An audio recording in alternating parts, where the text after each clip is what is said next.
You ever try to sleep in the sukkah? You? How about you in the back? One time I tried, of course, you know, the mitzvah is to dwell in the sukkah the way you dwell at home, so I tried to sleep in the sukkah.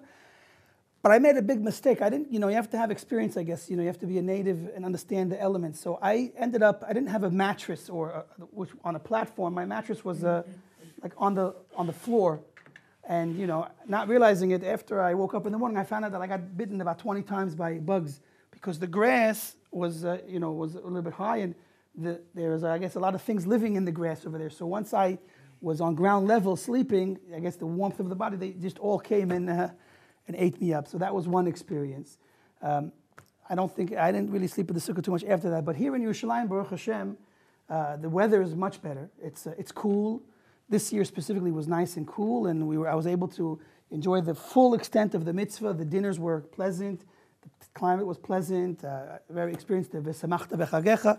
And the funny thing for me, my kids are a little bit older now, so they were all excited, you know, like having a camp out. They pushed me actually to go and spend the nights in the sukkah. We took out a few of the blow-up mattresses, and they had a blast. I mean, it was like, you know, it was like vacation for them. They had, you know, the best time. So that was an interesting, fun experience for me to go and take the kids out to the sukkah, and their inspiration and their you know, getting into it so much helped me really appreciate and get into it also as well. Anyway, enough of that, my personal stories with the sukkah. Let's get to the actual holiday itself. So we asked, why do we dwell in a sukkah? Why do we, you know, for those that live in Miami or the North Pole or Toronto, why do we freeze? Why do we sweat? Why do we go into this shack for 7 days in Chutz La'aretz, 8 days of our life? So like all things in Judaism, the answer is a machloket. It's an argument, a dispute between two rabbis. The two rabbis that we're speaking about now is Rabbi Akiva, famous Rabbi Akiva, well-known Tana, the great rabbi that had many students, and one of them being Rabbi Shimon Bar Yochai, and all of Rabbi Akiva's students really became, after the death of so many of his students, but the 5 main students of his became really the teachers of the entire oral tradition. Rabbi Shimon Bar Yochai, Rabbi Meir, Rabbi Yehuda, all these different, the Tanaim of that generation became the main Tanaim that we really study all of their writings in the Mishnah and the Tosefta, all the different writings. And that's linked back to Rabbi Akiva, one of the greatest Tanaim and most influential Tanaim in the entire body of Torah that we learn today. The other Tana that argues against him is Rabbi Eliezer. Rabbi Eliezer, of course, also was a tremendous scholar, great inspiration to all of us, especially those that are coming a little bit late in the learning process, like here in this great yeshiva of Or Sameach. Rabbi Eliezer, he was so great that his contemporaries called him Rabbi Eliezer Hagadol, the great Rabbi Eliezer. To quickly tell you a little bit about him, so he started learning late in his life. He was the son of a very wealthy man, Horkanus, and so he was working in the family business, and his role was to continue and run the business with his brothers, and they were all going to be the wealthiest people in all of Israel. But he felt empty, and he felt that his real life and his heart was for Torah, and he wanted to go learn Torah. So his father gave him business advice, cut to the point that said, listen, you're 25 years old, I guess, give or take, it's too late for you. You know, to become a Torah sage, Torah scholar, you have to start when you're young. If you love Torah so much, use the resources that you have. You're I'm paraphrasing, of course. You're the son of the most wealthy man in the world. Run the family business. You'll make so much money, and you can support Torah institutions. Your children will become Torah scholars. That was the great, very, practical, logical, fatherly advice. Similar to, I guess, a lot of fathers will advise their kids when they're already halfway through med school to become that doctor and make the 6 digits. They're not going to tell them, yeah, drop it all. Forget, who needs another doctor in this world? Who needs another lawyer? Go and study Torah. How much does it pay? Nothing. Who cares? I'm a wealthy man. You can live, I'll support you for the next 10 years of your life. That's unfortunately not the usual response from the average father, especially when they're not themselves so devoted. But anyway, the father gave good advice from his perspective. Now, I want to be very clear. He wasn't against Torah learning. He supported Torah. He just felt that Rabbi Eliezer, his son, would accomplish more by supporting Torah than trying to become himself a scholar so late in the game.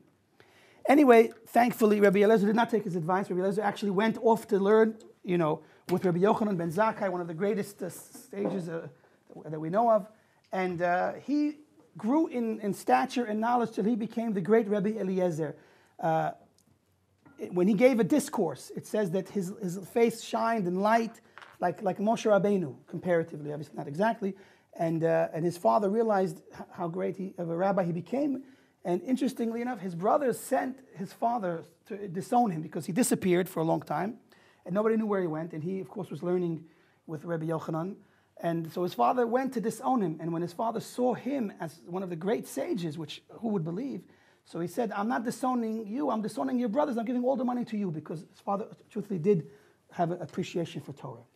Anyway, talking about Rabbi Eliezer and Rabbi Akiva, let me just get into the two quick stories about them personally or connected to them, so we can appreciate how it's going to come back at the end of this discussion, how it plays a role. So first of all, Rabbi Akiva is very famous in the Gemara for a story that he was traveling with a donkey, a chicken, a rooster, whatever, and a candle.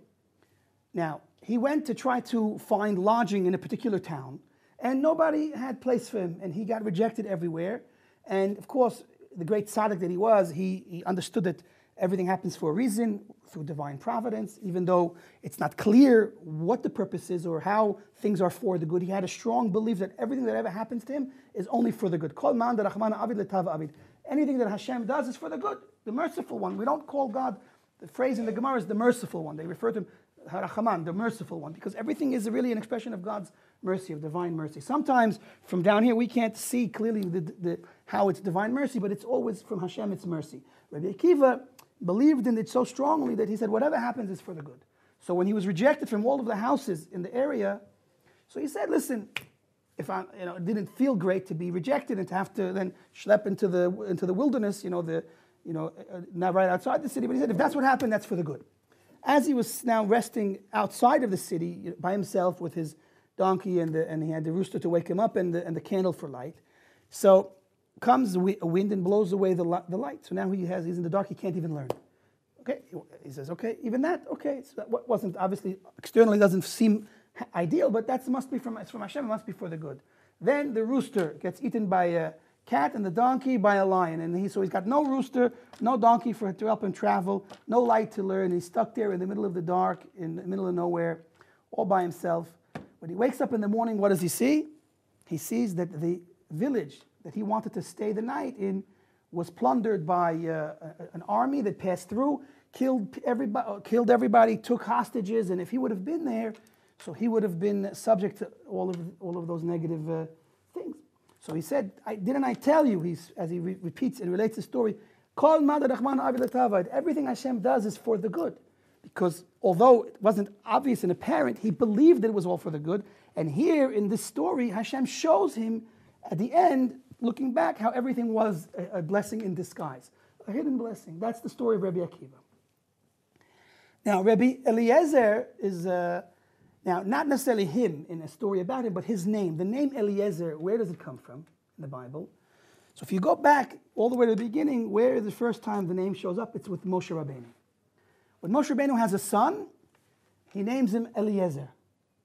One is Gershom, one is Eliezer. When he names Eliezer, the word Eliezer, the name Eliezer, is Eli Ezer. My God was my help. Ezer is to help. So Moshe decided to outwardly, overtly dedicate and show his gratitude towards Hashem by naming his son to represent how God was a help to Moshe Rabbeinu. How did God help Moshe Rabbeinu? This is a well-known story brought in the Midrash. Rashi brings it in the Chumash. He helped him by saving his life. We know the story that an Egyptian tried to kill a Jewish man after he, of course, abused that man's wife. And then when the husband understood what happened, so he said he's going to get rid of the husband as well. And he was trying to kill the husband. Innocent, of course. And so Moshe sees this Egyptian trying to kill this Jewish man for no reason. And he understood what was behind this, why this was taking place. So he approaches the Egyptian, and it says that he looked both ways to see if anyone was watching. That was on the simple level, that's what it means. He looked to make sure nobody was watching to see what he's going to do or what he did. But the Midrash says that he looked to see if this person was the descendant of a righteous man. He also looked to see if a righteous man will ever descend from him. And he saw neither, in either direction, neither. He never was a righteous man in his ancestry, and never would a righteous man come from him. So the man had no worthiness to stay alive. So he killed him by using the Shem HaMeforash, God's one of God's divine names, he used to kill him. And he died, and he buried him in the sand, and that's the end of that day. The next day, Moshe Rabbeinu comes out to also see what's happening with his brethren, the Jews in exile and suffering in Egypt. And he sees two Jews fighting with each other. And one was about to strike the other. And he says, why are you going to strike your fellow? And he calls him a wicked person. And they chastise him and say, are you going to kill me like you killed the Egyptian yesterday? So when Moshe Rabbeinu hears them say that, he realizes that it's not a secret what happened. I mean, he looked around, and on a simple level, there wasn't really anyone around, but somehow people heard and saw and spoke about what happened. And he said, oh, wow, if people saw and spoke about what happened and they know about it, then word spread, unfortunately, and of course gossip spreads, then word's going to get back to the king Paro, and I'm in trouble, I'm in danger. And the pasuk even says he was afraid, and he ran away. Now it's interesting, there's a midrash that is critical of Moshe Rabbeinu being afraid. They ask if he did a good thing, he saved the Jewish life, and he should have had emunah in Hashem, bitachon, that trust that all things would work out, and that he shouldn't have necessarily been afraid. There's a different approach. There's actually different opinions in the amongst the early rabbis, the Tanaim, of how are we supposed to really go about our view in life and dangerous situations. Are we supposed to trust that Hashem, of course, is always present and in total control, and no harm will ever come to us, especially if we're doing the right thing? And even if things look bad, we have to have 100% emunah that everything will be fine, even if it's going to take a supernatural event. Or are we supposed to say, wait a minute, even though I'm a good person and I did what Hashem wanted, but in the end of the day, God put me in this world, and this world runs in a natural way. And of course, God can make a miracle, but God's not prone to make miracles. So, I have to be prepared that I might die. And should I be afraid of being killed? And that goes both ways. I mean, there's obviously many statements in the Gemara that support this approach. We say that, famous expression, the Or Chaim brings it when discussing when Avraham Avinu takes Sarah to Egypt. Of course, he was told to go, there was a famine, and he had to leave for Egypt. And they question, why did he bring Sarah, his wife, which was beautiful, to put her in such danger that he would be killed, she would be taken and abused? So he brings there these klalim, that we don't rely on miracles. Although there was famine, so Avram should have left on his own, come to Egypt, gotten food, and come back, and left her in a safe situation. But to bring her to Egypt, a place where everybody was behaving like animals and dangerous, killing people to take their wives, so he shouldn't have put her into that type of risk. That's, of course, on a natural level. And he brings as an added point, and how much more so that people have free will and can do wrong things. People can choose to murder, that he shouldn't have put her in such risk. So you see the approach of not taking risks, even though you are, believe in God and that God is going to be there. You're not supposed to rely on the fact that he might make you a miracle. You don't rely on miracles.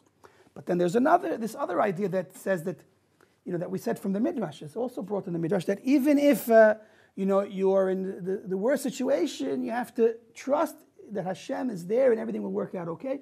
And according to this, you should believe that you're going to walk away from whatever situation. If you're walking down an alley and there's 5 drug dealers that they decide that you're eyewitness to a crime and they got to kill you, you have to say, I don't care. They might want to kill me, but Hashem is in control. They can't kill me unless Hashem lets them. And you go with that kind of trust, and you're not even afraid in any situation. Those are the two options. But I think how that Hashem, Hashem opens the book that says you have you trust yourself that I help you, that I make miracle for you. You put yourself in a sakana.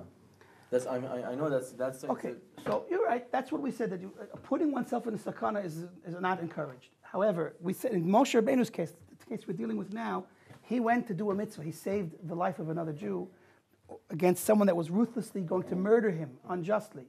And he used the Shem HaMeforash, meaning Hashem obviously gave him the power to do it by using God's divine name to do it.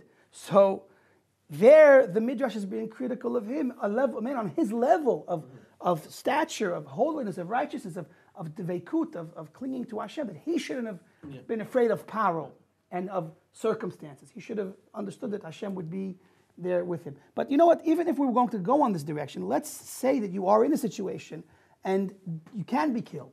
Who's killing you in the end? If it's all in Hashem's control, then ultimately, if Hashem gives them the freedom to choose to kill you, but He allows them to do it, then Hashem decided in the end to allow your life to be taken. And on this point, there's a discussion brought from one of the famous Kabbalists.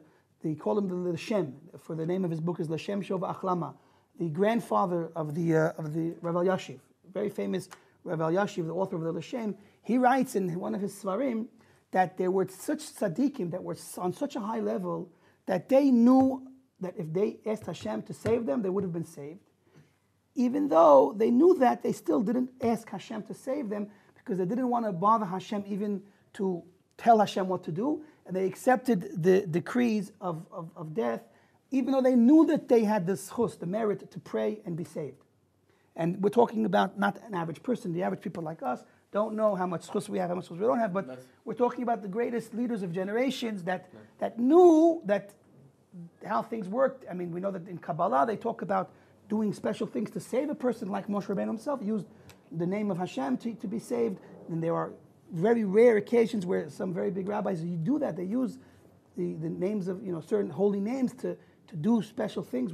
So these great rabbis, knowing that they could have been saved, said, whatever, if it was Hashem's choice to allow us to die, then we're going to die instead of praying to be saved. That's an interesting thing to think about. That they could have been saved, but if they prayed, but they felt that asking Hashem to do something was already going too far. When you know that Hashem is in total control, you don't even ask Him for things like that. I guess a rabbi on that level. Anyway, so just to get to the point of the story, so in recognizing the great miracle that Hashem did for Moshe, at this point, what happened was Paro did catch up with Moshe and decided that he's going to kill him.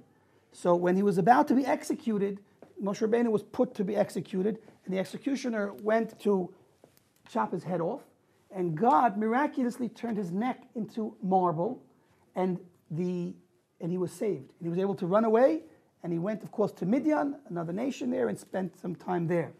So God saved him from the sword of Paro. And this is exactly the story brought when he names his son Eliezer. Rashi brings it from the Midrash that God was my help in that He turned my neck into a marble in order to save my life. Now, if you look at these two stories, they come out very interesting, almost very opposites. Rabbi Akiva, the great Tana, was one of the greatest. Moshe Rabbeinu himself asks about Rabbi Akiva when Hashem showed him the future generations, that if you have someone so holy, so righteous, so complete in your kingdom of tzaddikim, why you chose me to give the Torah? According to Moshe Rabbeinu, really, Rabbi Akiva could have been chosen to give the Torah. As a matter of fact, according to his question, he felt that Rabbi Akiva would have been a better choice. You could say it was a bit of humility, but nonetheless, he's talking to God and saying to God, God, if you have someone like this person, Rabbi Akiva, who's so perfect, so why are you choosing me to give the Torah? Why not him? So of course, Hashem has his ideas and He knows what He's doing. But anyway, just to show you the stature of Rabbi Akiva, of course, Rabbi Akiva could have and had the schus for an open miracle. But we see, nonetheless, Hashem did not show His presence to Rabbi Akiva. Throughout the entire story, Rabbi Akiva's life is saved.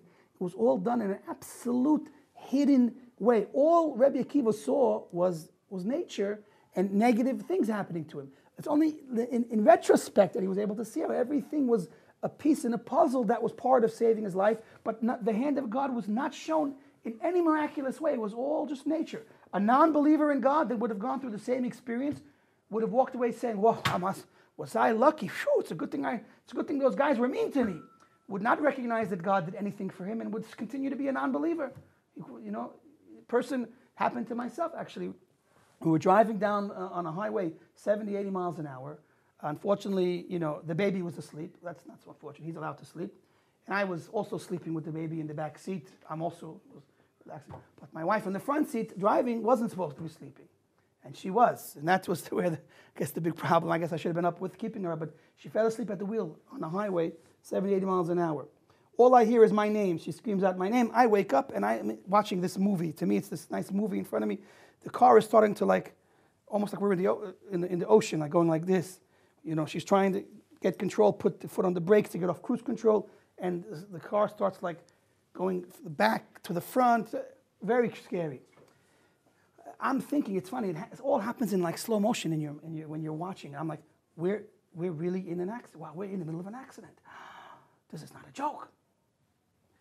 And as the car was turning sideways, which of course at that speed, the force we would have flipped like that. Luckily, we drifted a few feet over towards the side of the road where there was nice long grass.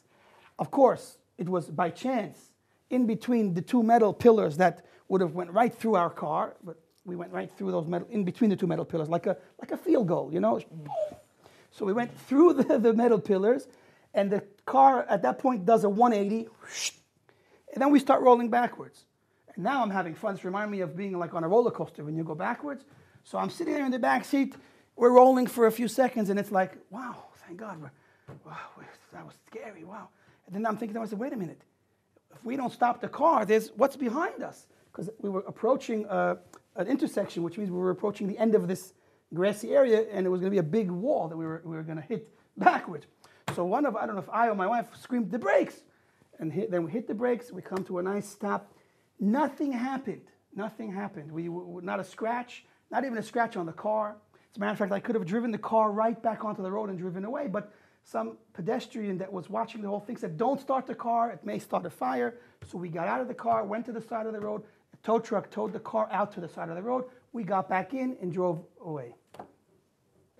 Now, again, I got into all the details. For me, it's a very tense, personal story. Whew. You know, my son, my wife, and I.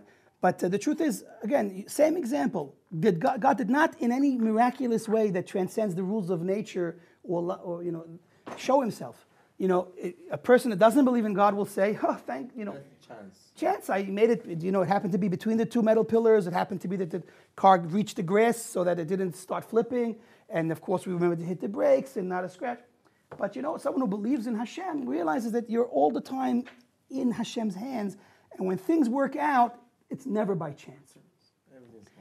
Now, granted that the story of Rabbi Akiva is more to the point because it involves human interaction, and you realize that the human interaction was also in Hashem's hands because they all said no, but Hashem didn't want them to say yes, because had they have said yes in lodging him, then he would have been there, and he would have been attacked or killed, who knows what, by the army that ransacked that village.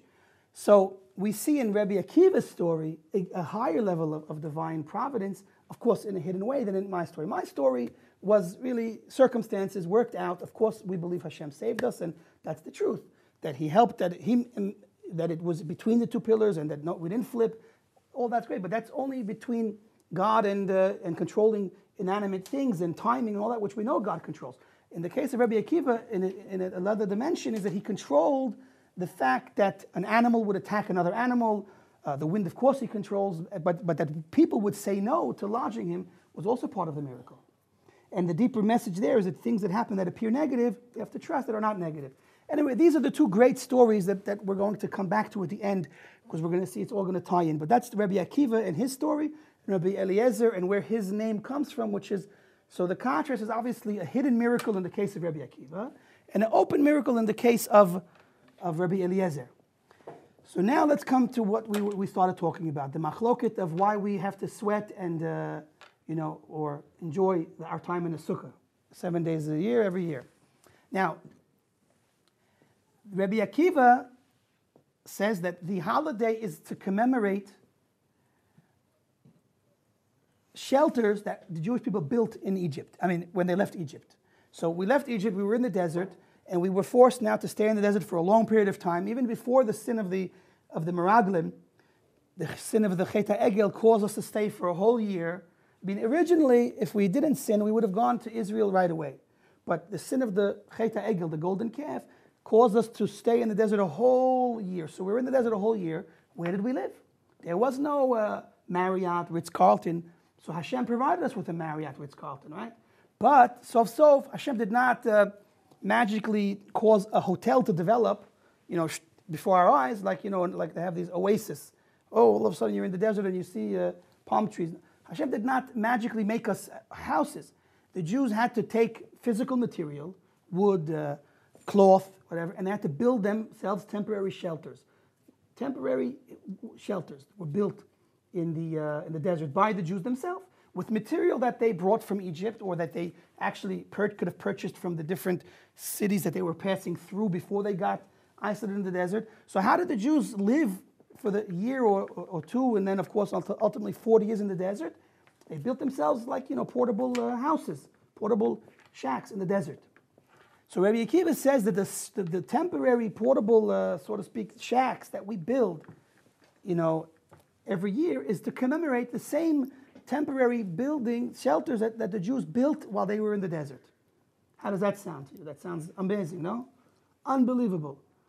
No, I think to me it sounds very ordinary. What about you? Ordinary?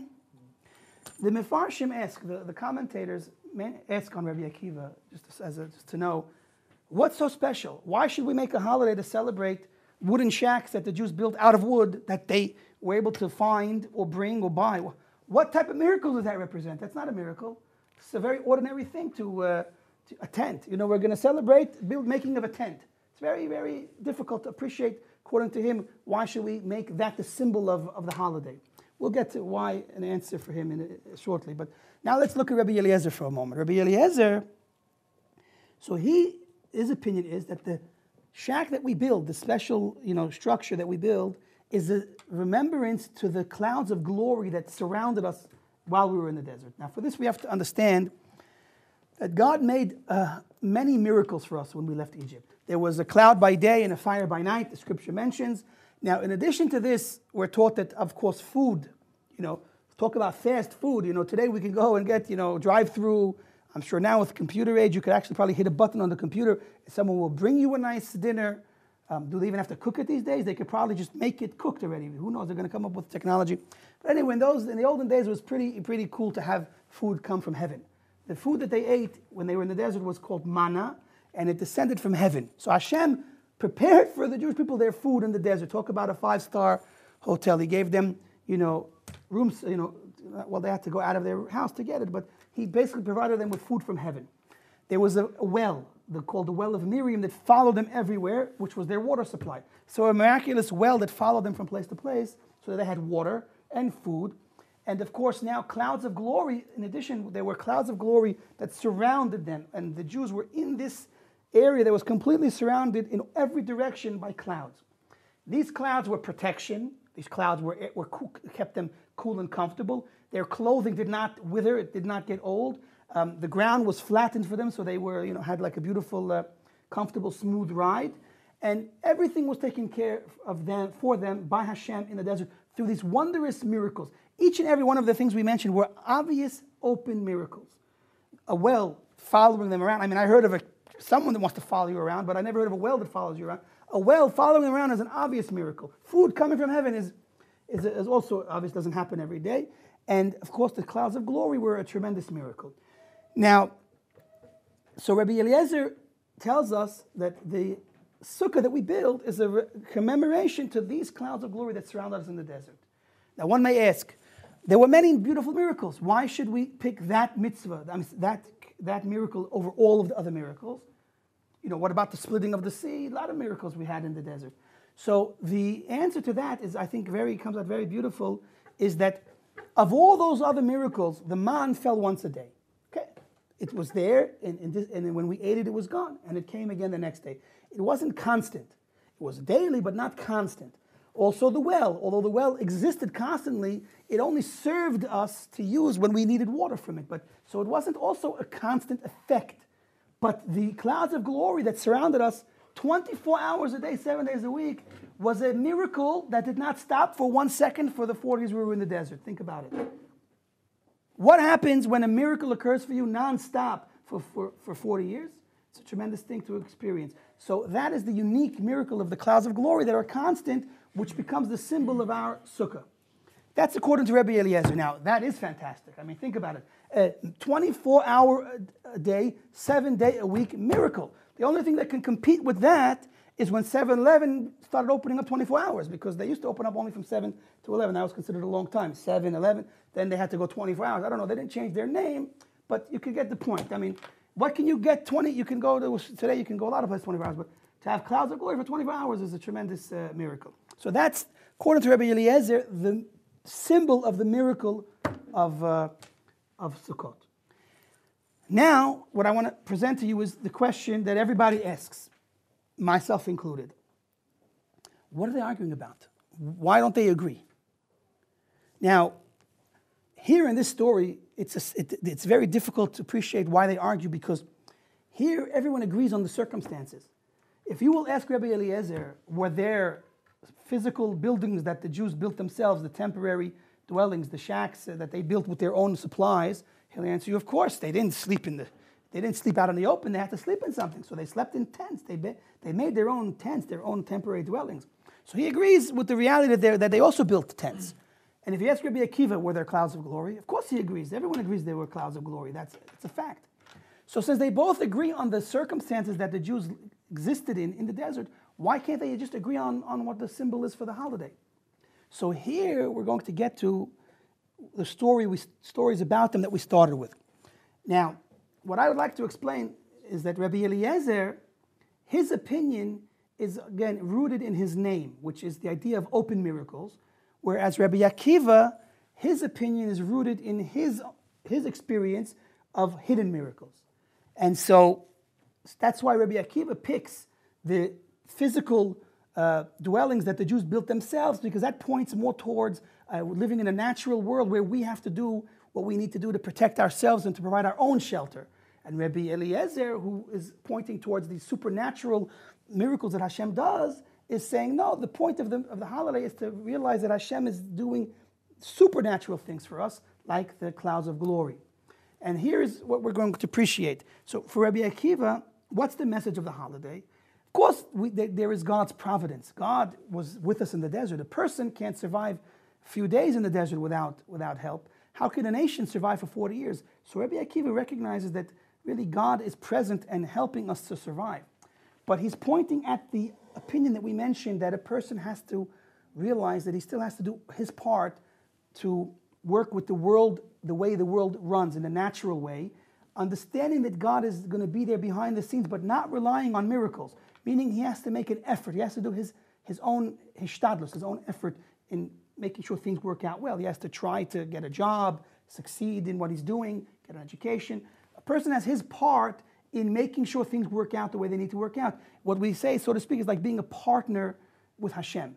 Meaning God wanted that we should work together with him in this world. And so we have to focus on our involvement. So Rabbi Akiva focuses on the fact that we built our own shelter, which represents two things. It's the fusion of divine providence and man's effort in the world, and also our opportunity to become a partner with him in bringing this world to its perfection. That is why Rabbi Akiva is equally of the opinion, in a discussion that he has with a Roman heretic. The heretic asks him, what's greater, the work of man or the work of God? Now Rabbi Akiva knew that this person was coming to start with him to try to prove that something wrong. He wanted to prove that a person was born, created by God, uncircumcised, so he should stay uncircumcised. And Rabbi Akiva knew this, so he answered him with a question. What's greater, the wheat that grows from the earth, or the cakes and breads that we produce with the wheat that grows from the earth? So of course everybody knows that we benefit much more from grain, from cakes and bread than we do from wheat kernels. So we see, he answered him that even though God made the wheat, but he gave us the knowledge and the ability to take that wheat and make it into bread. And it's funny, the blessing that we say is lechem min haaretz. That's wrong. Lechem doesn't come from the aretz. Wheat comes from the aretz. So why do we say that lechem comes from the aretz? Because of course all that is included in what God decided and wanted. God wanted to make it that wheat comes out, but he created, of course, all of the steps that it takes to turn the wheat into bread or cakes, and he gave us the knowledge to do it. So who really makes the bread at the end of the day? Is it us or God? Well, we couldn't make it without God. Meaning, forget about the grain, besides the grain. The grain is the step one. With the grain, still we wouldn't be able to make cake and bread without God instilling us with the wisdom and the necessary things to make it. The water and the ability to make it into the actual bread. So we say lechem in haaretz, that really because God created that there should be lechem, but he brought the wheat and wants us to finish the job. Similar with grapes. When we drink wine, what do we say? We say, Borei Peri HaGefen, the blessing on the fruit of the vine. What's the fruit of the vine? It's not wine. We don't get little Geffen bottles of wine from the trees. We get grapes. So why are we calling the wine that we made the fruit of the vine? Because that's the end result that God had in mind. The fact that we have to have a hand in the process is God's gift to us to let us be involved. But it's really, and it's also based on God's wisdom, like we said. So the wine and the bread that we eat is really from Hashem, but we are involved in making it. And this is Rabbi Akiva's answer to the heretic that when we take wheat and make it into bread, so we're fulfilling the divine will, bringing it to its completed state as partners with Hashem, because God gives us that privilege to be partners with Him. And so too, even though in the desert, of course, God protected us with miracles nonstop, the shelters that we build represent our part in doing our effort in the desert as well. And of course, working with Hashem's providence, but again, doing our effort. That's Rabbi Akiva. And so now we can appreciate why we make a holiday and celebrate it on booths that we built. Because it's our job in this world is to complete the will of Hashem by bringing this world to its perfected state. And our part that we did in the desert represents that as well. So now let's look at Rabbi Eliezer for a moment. Why is he sticking to the clouds of glory? So according to him, we could explain like this. And he goes back to what I left off saying about the particular miracle that we are using as a symbol for the sukkah. What is the result, think about it for a moment, of having a supernatural miracle happen 24 hours a day, 7 days a week, 40 years straight? Is it so supernatural? We breathe. Every day we breathe. That's a miracle. Our digestive system works in a way that's absolutely miraculous. Our eyes are a miracle. Our brain is the greatest miracle. Everything about this world is a constant miracle. It's constantly being infused with vitality and running the way God wills it to run every second. Every second that we are witnessing and experiencing and a part of multiple miracles. Why don't we call them miracles? Why don't we call the fact that we wake up every morning a miracle? We were dead 5 seconds ago. Who wakes you up? If God doesn't wake you up, do you know how to wake yourself up? No. So how does the neshama go away and come back? That's a miracle. Your legs work, everything works. It's better, you can go read up on all the wonderful miracles of the world. Look at all the different creatures. Everywhere you turn is a miracle. Your eyes are looking at a miracle. Water falls. Very nice. How come water falls and the fire burns? Because God made them that way, and they're miraculous things. But they happen all the time, so we don't look at them as miracles. So now come back to the symbol of the holiday of Sukkah. What's the result of making clouds of glory that are 24 hours a day, 7 days a week for 40 years straight? The miracle becomes the norm. The symbol for Rabbi Eliezer is this, that in every moment that we're in this world, everything that we experience is ultimately a miracle from Hashem. It's ultimately from Hashem's providence, and that's the main thing. When we live on that level, then this world becomes Hashem's. We can appreciate this point with a nice little story. Imagine God in heaven with all the angels, and you have the souls of the righteous. He says, you know what, I want to send you on a little, go on vacation. We go sightseeing in this world, right? I want to send you to the earth. He tells to one of his angels, I want to send you down to the world. Go have travel around for a week or two, and come back and tell me what you saw. So what does the angel do? He goes around, of course, with you got the cameras and the iPhones and everything. He takes beautiful video of his wonderful 2 weeks in America. He didn't forget to go to Disney World, and he comes back to Shamayim and he shows all the angels the wonderful time he had for 2 weeks, and he tells Hashem all the great things he saw. Now let's take Avram Avinu. Avram Avinu was sent into the same world for his lifetime. What did Avram Avinu see in this world? He saw Hashem. What did Moshe Rabbeinu see in this world? What do the tzaddikim see in this world? They see Hashem. So this world is really only a world that is, if we know how to look at it with the right eyes, everywhere we look, we'll see Hashem. We'll understand that we're in Hashem's world, and He's constantly here, and we can't escape Him for a moment. If we would escape Him for a moment, we wouldn't exist. So Rabbi Eliezer's approach to this whole idea of life is that the constant miracle of Sukkah is a base for us to understand that we are in a world that's constantly in Hashem's embrace, enveloped by Hashem's providence and presence, and everything is like a miracle. Similar to what Rabbi Hanina ben Dosa says in the Gemara. His daughter went to light candles for Shabbos, and she by mistake put vinegar in instead of oil, and it was close to Shabbos and it was too late to fix it. Now Shabbos was already starting, and she was crying because, vinegar doesn't light. You need oil to have Shabbos lights. So he looks to his daughter and says, "Why are you crying, my dear? Just like Hashem commands oil to burn, so he'll command vinegar to burn. What's the difference for Hashem, vinegar or oil? What's the difference for Hashem making water fall or making water stand? If he can create the water in the first place, then there's no difference. Making it stand, making it fall, it's all nothing before Hashem. And that's the highest level of understanding to be in this world. And that's the message of Sukkah in its ultimate level, is Leman Yedu Dorotechem, that in order to know that Havaya Hu Elokim, that God is Elokim, that whether we see Him or not, there's nothing else that exists in this world except for Hashem. And ultimately, the point for both Rabbi Akiva and for Rabbi Eliezer is to take these ideas and live with them. Because it's beautiful to talk. But at the end of the day, when you go out into the world, every trying situation tests that emunah, tests your faith.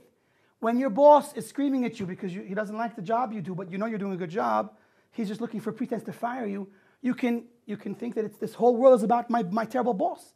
But Hashem is somewhere between there. That you can't escape Hashem. Hashem is there also. Or when, God forbid, someone's sick or in danger, you can forget where Hashem is. And so the